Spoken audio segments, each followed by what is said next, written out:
tardes. Buenas tardes a todos. Buenas tardes, ingeniero. Buenas tardes, ingeniero. Decía que por lo visto me están escuchando bien. Sí, ingeniero, se lo escucha bien. Ya, la semana pasada quedamos analizando el caso de compresores en serie con enfriamiento intermedio, ¿verdad? Sí, Creo que eso quedó claro. Simplemente para recordar, la compresión en serie fue consecuencia de intentar disminuir el tamaño del compresor de baja presión y el enfriamiento intermedio para evitar un gasto innecesario de trabajo mecánico. No sé si tienen alguna pregunta en torno a eso. Seguramente que el caso lo van a analizar en la ayudantía. Seguramente harán algunos cálculos. Simplemente les voy a recordar algo.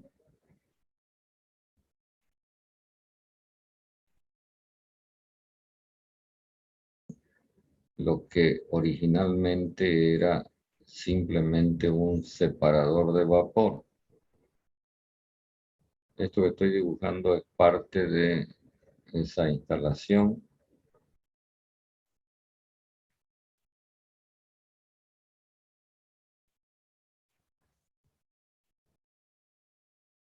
Seguramente deben recordar. Fíjense que ahora, además de hacer una separación de fases del líquido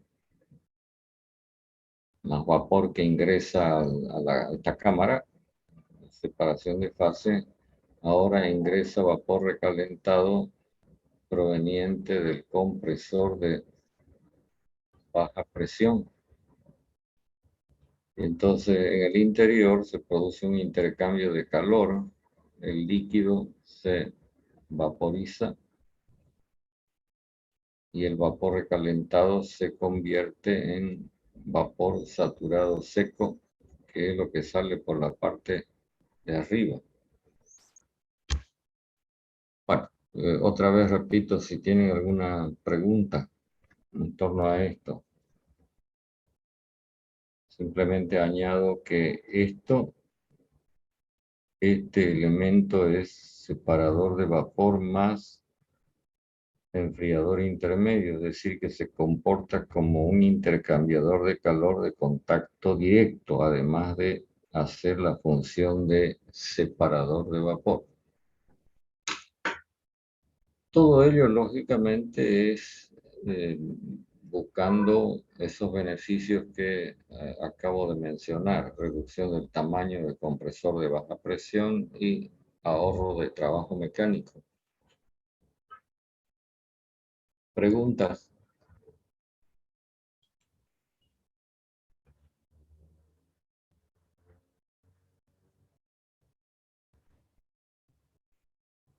Bueno, si se les ocurre más adelante, me lo comunican. Ahora voy a plantear otro asunto.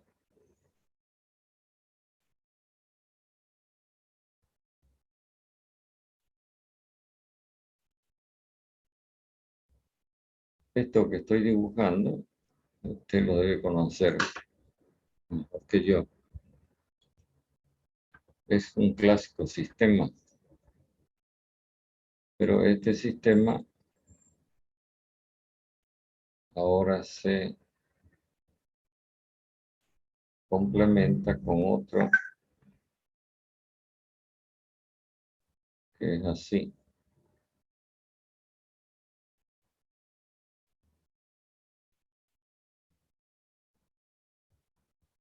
¿Ve?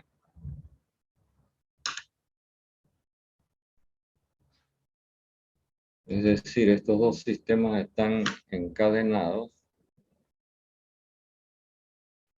por este elemento. ¿Qué sería?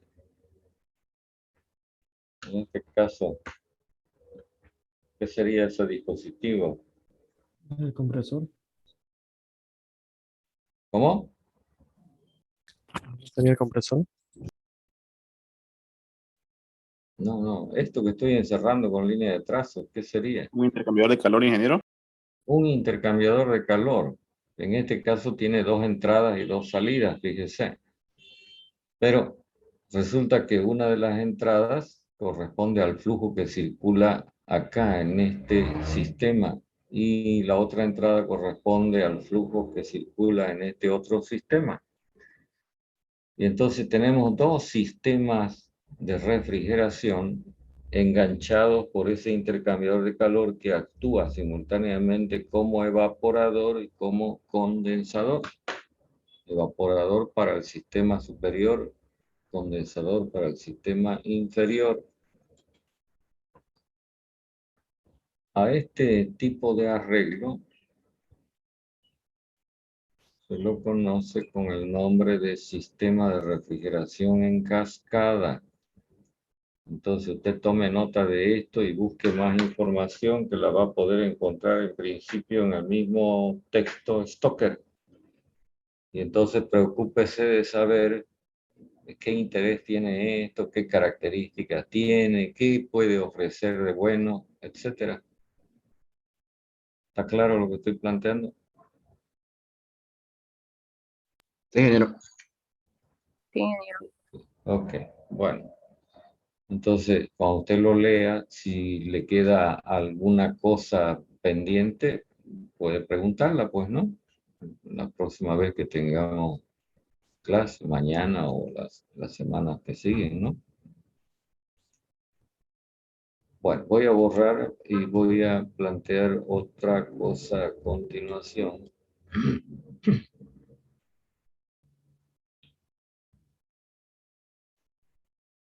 Les digo que este sistema en cascada puede ser que hoy en día esté más vigente que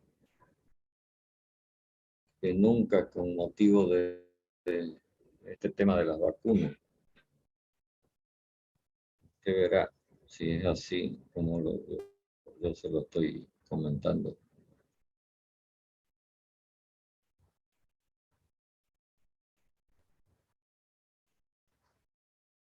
Ahora voy a dibujar esto y usted me tiene que hacer la interpretación de lo que ve.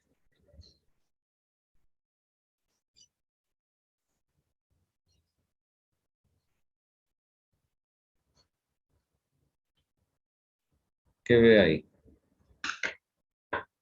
Un sistema en paralelo. Sí, una válvula y lo que sigue, ¿qué son?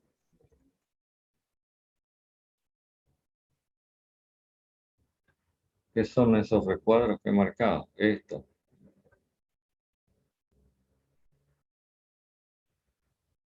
Evaporador. Evaporadores. Evaporadores. Entonces podemos decir que este es un evaporador, lo identificamos con uno, este otro evaporador, y podríamos tener más, ¿no? Así que tenemos un conjunto de evaporadores en paralelo. ¿Ves? Lo que quiere decir que la capacidad total, pongámosle así, será igual a la sumatoria de las capacidades individuales de cada uno de los evaporadores. Quiere decir que vamos a tener una capacidad C1 en el evaporador 1, una capacidad C2 en el evaporador 2 y así sucesivamente. Por supuesto que la capacidad del evaporador 1 podrá ser igual al 2 o distinta, es decir, de distintos tamaños. Sin embargo, hay algo que es común en los dos evaporadores y en todos los que estén en este tipo de instalación. ¿Qué cosa?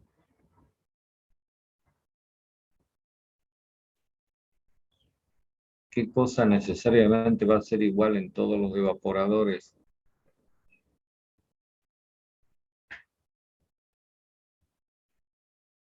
Y estos son sistemas que usted los va a practicar en la ayudantía. Si usted tiene una sola válvula, ¿qué obliga ese hecho en relación con los evaporadores?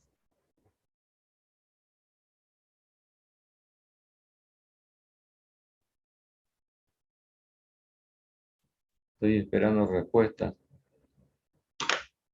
¿El flujo másico es igual?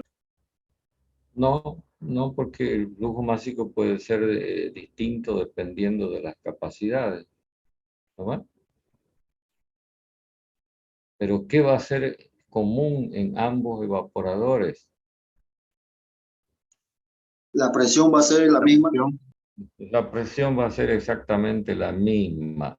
No hay otra alternativa. La presión del evaporador 1 igual a la del 2, igual a la de los demás que hubiera. O dicho de otra manera, las temperaturas de evaporación van a ser exactamente las mismas, independientemente del tamaño o la capacidad que tengan los evaporadores. Entonces, este es un posible arreglo que pudiera darse, y por supuesto que esto depende de las circunstancias, ¿no? Entonces, uno debería ponerse a pensar, bueno, ¿y cuándo podría darse algo como esto? Pues, ¿no? Para eso usted tiene que seguramente pensar detenidamente e investigar. Ahora fíjese que otra vez voy a plantear un arreglo, pero de este otro tipo. ¿Qué ve ahí? Otra vez un conjunto de evaporadores. Pero ¿cuál es la diferencia con el caso anterior?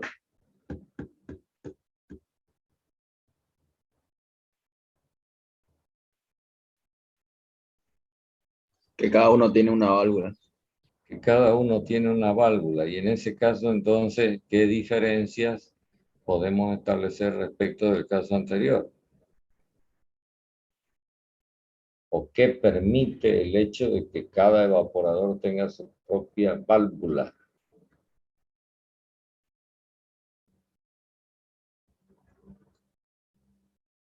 Por lo que respecta a las capacidades, la situación se plantea de manera similar al caso anterior. Pero ¿a qué da lugar la existencia de una válvula por cada evaporador? Tiempo de temperatura de evaporación distinta. Claro, que en este caso la presión del evaporador 1 podrá ser igual, pero también distinta a la presión del evaporador 2, por consiguiente su temperatura. Esto inmediatamente lo lleva a uno a pensar de que bien podríamos estar usando un evaporador en un determinado asunto y otro evaporador de la misma instalación, pero en otra cuestión distinta, ¿no? Sí, en cámaras distintas con diferentes temperaturas de cámara, de diseño. Bueno, es importante que usted se ponga a analizar esto y si razona y saca conclusiones, anótelas y téngala a la mano para que cuando le toque estudiar para el examen, usted las pueda repasar rápidamente. ¿Listo? No sé si tienen alguna consulta en torno a esto. Simplemente voy a añadir algo más que es parte de la tarea, que ya antes las he venido planteando, pero que ahora con más fuerza, con mayor razón, es necesario que usted las tome en cuenta. A ver, siempre he hecho este tipo de dibujitos,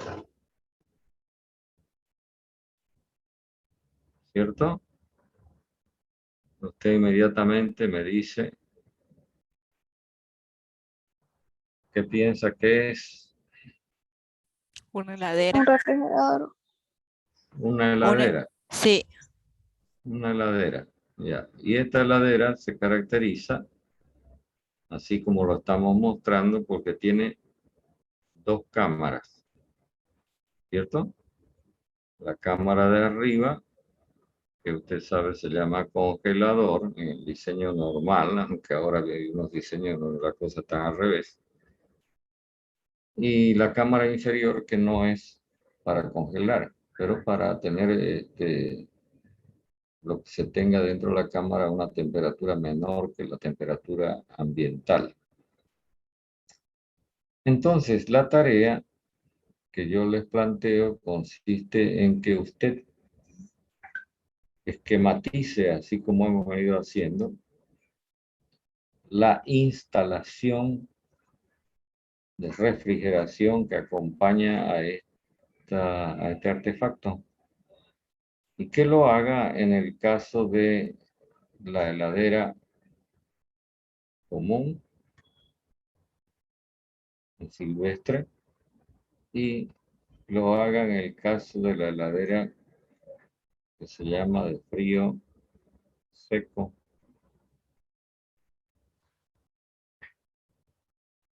¿Comprenden lo que estoy planteando? Sí, ingeniero. Ya, entonces queda como tarea, usted se entra al internet y pone y busca y se entretiene un rato y así va a conocer lo que usted tiene muy probablemente en su casa, pues, ¿no? El tipo común, el otro tipo. Entonces va a tener una idea más cabal de qué es lo que usted tiene en su casa, qué es lo que compró o qué es lo que quiere comprar más adelante en el futuro cuando sí se lo exijan. Bueno, con todo esto vamos a abandonar el asunto de las instalaciones de refrigeración con sus distintas variantes y nos vamos a pasar a otro asunto que también es importante. Así que si tienen alguna pregunta en torno a todo lo que hemos visto hasta este momento, pregunten. Los escucho.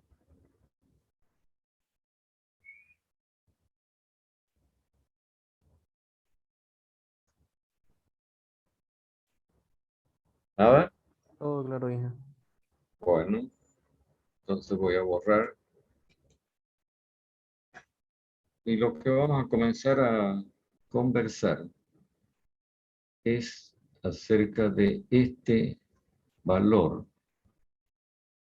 este parámetro de los sistemas de refrigeración que lo conocemos con el nombre de capacidad de refrigeración. Simplemente para recordarlo, esto se mide en kilocalorías por minuto o en toneladas de refrigeración. Recuerdo que deben mirar cuál es la definición de esa unidad que se llama tonelada de refrigeración para poder explicar por qué tiene su equivalencia correspondiente con las kilocalorías por minuto. O sea que este valor es la cantidad de calor que por unidad de tiempo absorbe el sistema de refrigeración a través de su o sus evaporadores. Simplemente estoy recordando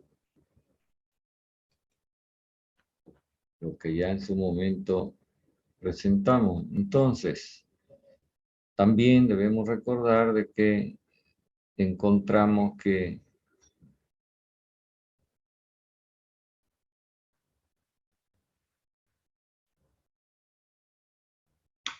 este valor es o resulta igual a ese producto.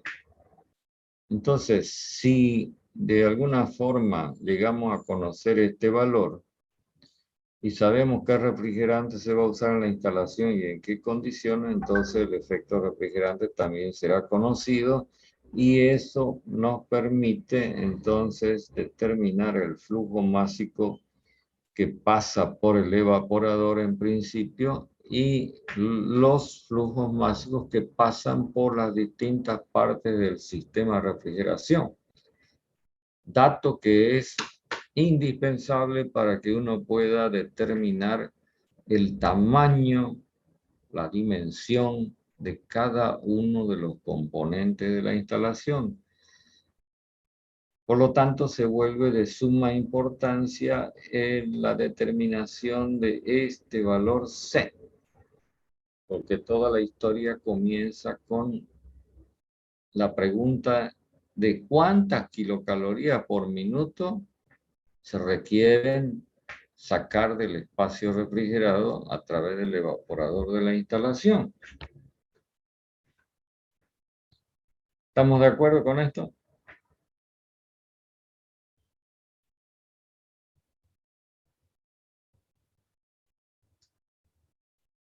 Supongo que estamos de acuerdo porque nadie dice nada. Entonces, recuerdo otra vez que yo hice un dibujo así, simbolizando ¿qué cosa?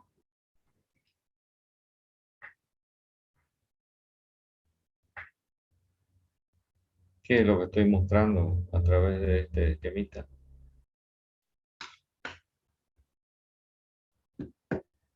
El espacio La refrigerado. temperatura. El espacio refrigerado. Y dentro del espacio refrigerado queremos tener una temperatura que la hemos llamado temperatura de diseño de cuarto de cámara, T sub D, que por supuesto es menor que la temperatura del medio ambiente que rodea al espacio refrigerado. Ya sabemos que la temperatura T sub D va a ser establecida o fijada a partir de qué es lo que queremos con ese espacio refrigerado. ¿Cierto? Es decir, va a depender del uso o la aplicación que vaya a tener la refrigeración. Si esta temperatura es menor que la temperatura del medio ambiente, inmediatamente por diferencia de temperatura, ¿qué va a ocurrir? Atravesando el límite del espacio refrigerado. ¿Qué fenómeno ocurre como consecuencia de una diferencia de temperatura?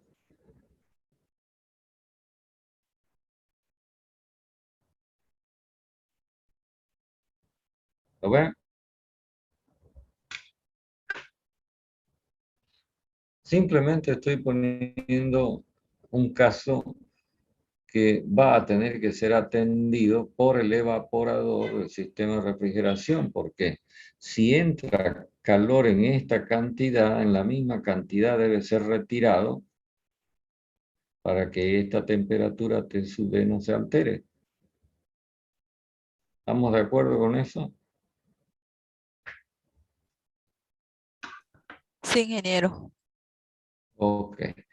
Entonces, fíjense que la determinación de la capacidad de refrigeración va a tener un procedimiento que consiste, y lo voy a resumir rápidamente, en lo siguiente, aunque aquí ya estoy mostrando algo, pero no es lo único. Primero,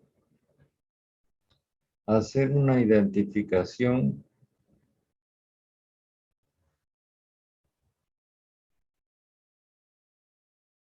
de lo que podemos llamar fuentes de calor o identificación de las causas que provocan que ingrese energía, ya sea en forma de calor o de otra forma, al espacio refrigerado, energía que debe ser retirada en forma de calor de dicho espacio a través del evaporador del sistema de refrigeración. Una vez que usted tiene identificado el causal de entrada de energía al espacio refrigerado, el segundo paso tiene que ser establecer una cuantificación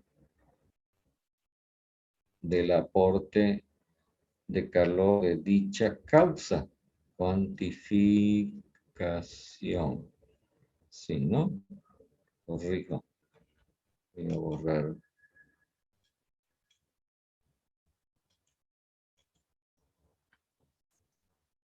Cuantificación.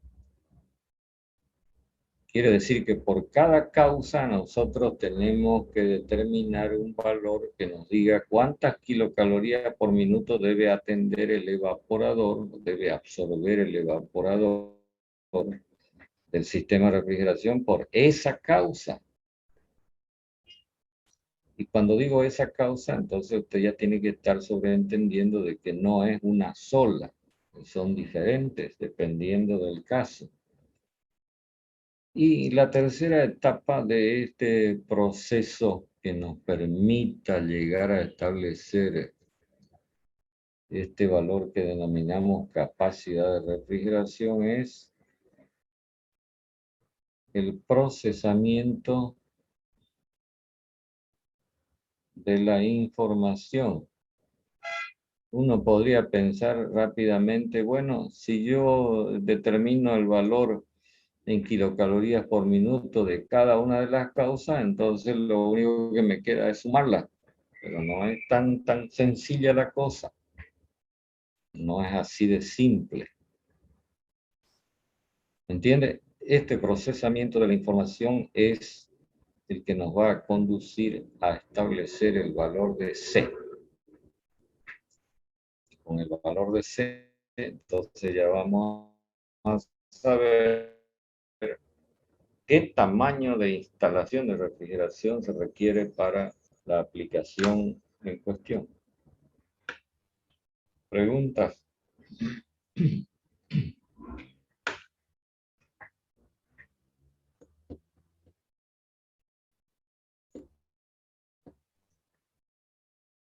Nosotros vamos a ir comentando sobre distintas causas que aportan calor al espacio refrigerado, que son las que comúnmente uno puede encontrar en cualquier aplicación, salvo casos muy especiales. Pero esto va a ser lo que comúnmente uno encuentra en los distintos usos que se le da al sistema de refrigeración.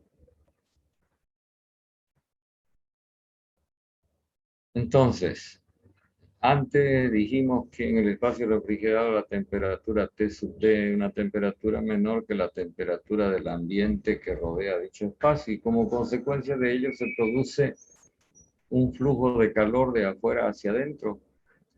Esto, mientras exista esa diferencia de temperatura, es inevitable. Ahora, ¿qué labor desempeña el aislante térmico? Que lo hemos sombreado.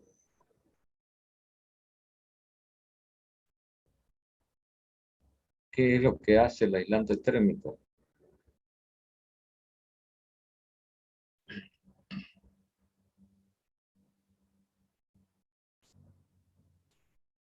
Estoy preguntándole al público interesado. Son 32.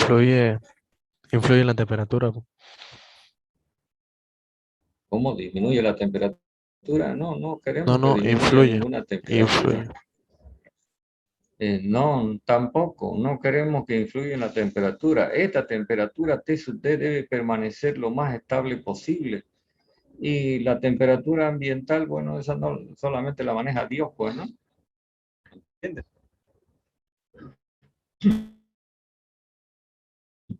Entonces, ¿qué labor desempeña el aislante térmico? Este material que suele rodear las cámaras de refrigeración, como el caso típico de una heladera. Sirven como resistencia para que no entre calor.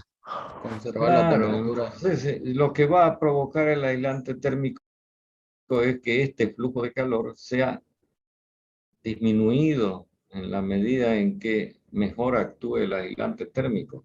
¿No? Si no lo disminuimos, entonces, en el caso de que ese valor fuera alto, el sistema de refrigeración va a ser enorme también y eso le va a doler al bolsillo, pues, ¿no? Entonces, justamente para hacer que la cosa no resulte tan grande es que se usan aislantes térmicos. Ya les di como tarea antes que ustedes investiguen sobre los distintos tipos endotérmicos y sus características, ¿verdad?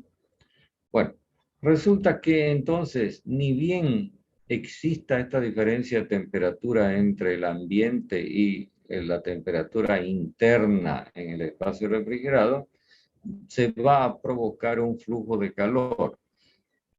Ese flujo de calor, como dije antes, es inevitable y será mayor en la medida en que la diferencia de temperatura sea mayor. Y eso queda muy bien traducido por una ley que enseguida la vamos a comentar. Pero a esta causa que genera ingreso de calor, que vuelvo a repetir, es una causa natural, sobre la que usted no puede evitar su existencia, la vamos a conocer como transmisión de calor a través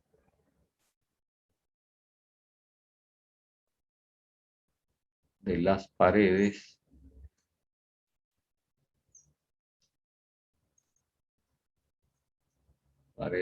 del espacio refrigerado.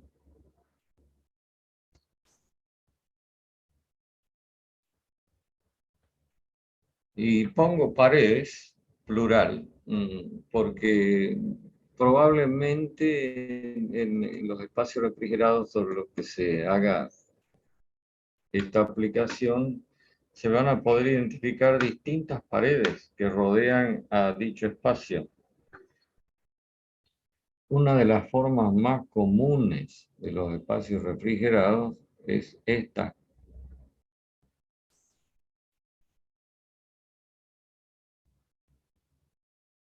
Bien podría ser esto, ¿no es verdad? ¿Qué estoy dibujando otra vez?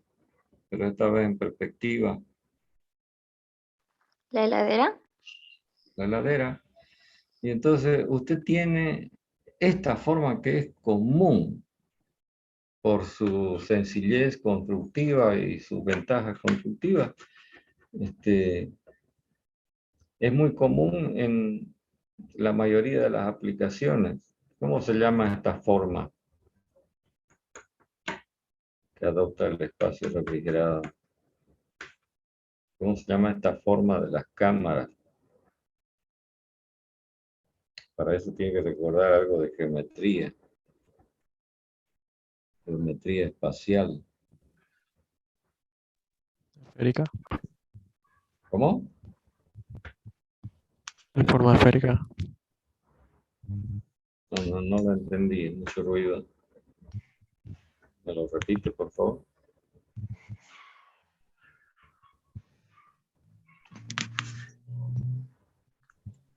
La forma del sistema de refrigeración, dijo, ¿no? Tiene forma esférica. No, estoy preguntando esta forma que tiene, a ver, digamos, si fuera todo este conjunto, todo, ¿cuántas paredes tiene? Tiene 6. Tiene 6. 4 laterales, una superior, otra inferior, ¿no? Sí, sería un Techo piso, paralelepípedo. diría. Un paralelepípedo, eso es, exactamente, un paralelepípedo. Esta es la forma más común, si usted observa cámaras, cuartos, etcétera, ¿no? Entonces, cuando hablamos de paredes, estamos hablando, si fuera esta forma, de 6 paredes a través de las cuales se va a filtrar calor como consecuencia de la diferencia de temperatura. Ahora, pueden haber diferencias entre las distintas paredes por distintos motivos y entonces el tratamiento habrá que hacerlo pared por pared. ¿Ve? Ahora, esto es consecuencia de que para la cuantificación de esta cantidad de calor que se introduce en el espacio refrigerado con motivo de la diferencia de temperatura, se aplica una ley que se llama la ley de Fourier de transmisión de calor, que establece esto que les estoy anotando, donde delta de T no es otra cosa que la diferencia de temperatura que origina el flujo de calor. ¿Está claro? No sé si ustedes están haciendo la materia de operaciones unitarias en su parte de transmisión de calor. Quisiera que me digan si están o no en ello. Por mi parte, aún no, ingeniero. Todavía. Sí, todavía.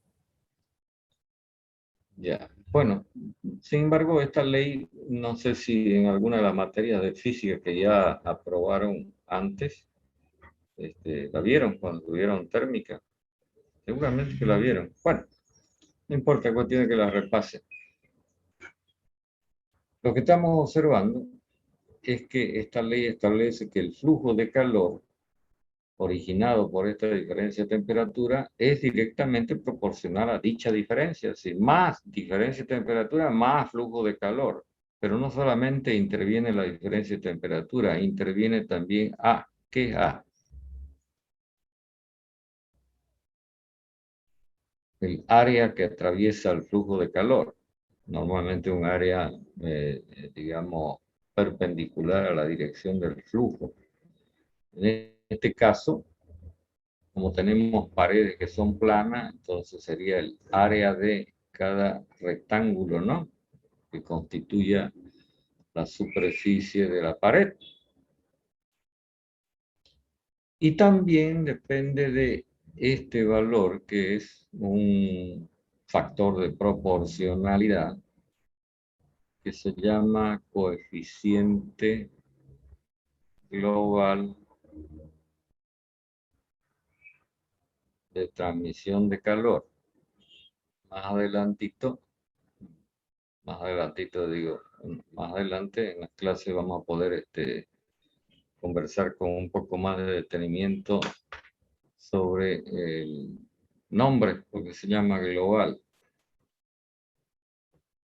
Entonces está claro de que mayor flujo de calor existirá con mayor diferencia de temperatura, mayor área o superficie expuesta al medio ambiente y con un mayor valor del coeficiente global de transmisión de calor. Este coeficiente global de transmisión de calor es una traducción en términos cuantitativos de los distintos mecanismos de transmisión de calor.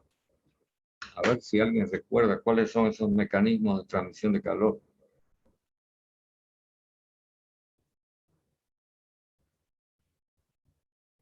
Traduzca.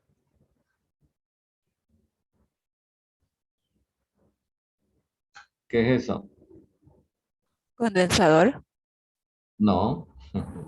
Estoy hablando de mecanismos de transmisión de calor, es decir, cómo el calor se transmite a través de los distintos medios. Por conducción, Conducción, radiación, Convención. Convención, conducción y radiación. Convección. ingeniero. y radiación.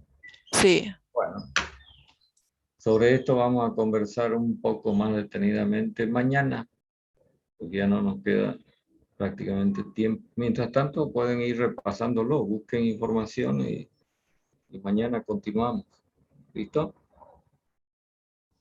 Listo, ingeniero. Bueno, Gracias, los ingeniero. espero mañana. Hasta luego. Hasta luego, Luego, ingeniero. ingeniero. Gracias. ingeniero.